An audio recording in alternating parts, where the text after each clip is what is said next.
Hello, good morning. Welcome sa video card repair sa motherboard repair. So may repair tayo dito. Ayan. This is a Gigabyte H4 10M-H B3 version 3. So socket 11200 at 1200, socket 1200. So running na siya sa stress test. Ayan, may internet tayo. So kung sino kapag-browse tayo. Then ito yung ating reading sa CPU, temperature, 47, tama lang. Sa GPU natin, detected. So ito, nakasalpak tayo. GPU, detected tayo. And ating SSD, nakasalpak. So detected din naman. And memory, ayan, detected, 2 slot. Ayan, 4GB ang isa. So gumagana tayo. 8GB total. And CPU, running for 2 hours and 18 minutes. Ayan, CPU 6400. So gumagana siya. Okay na po, it's working. So yung ating sounds, gumagana din. Ayan, as you can see.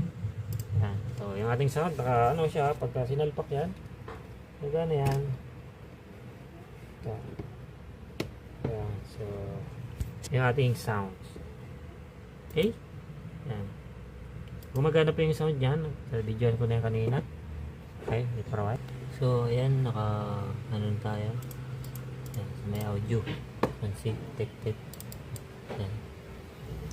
Okay na po, nakana nung maayos. Ayan, so pila ng repair natin.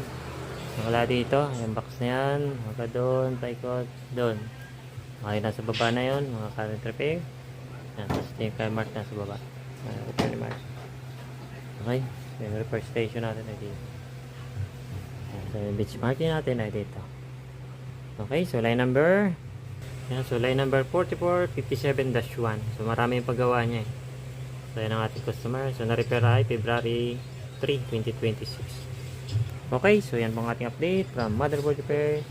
Thank you for watching. This is Tech Jonathan. Bye for now.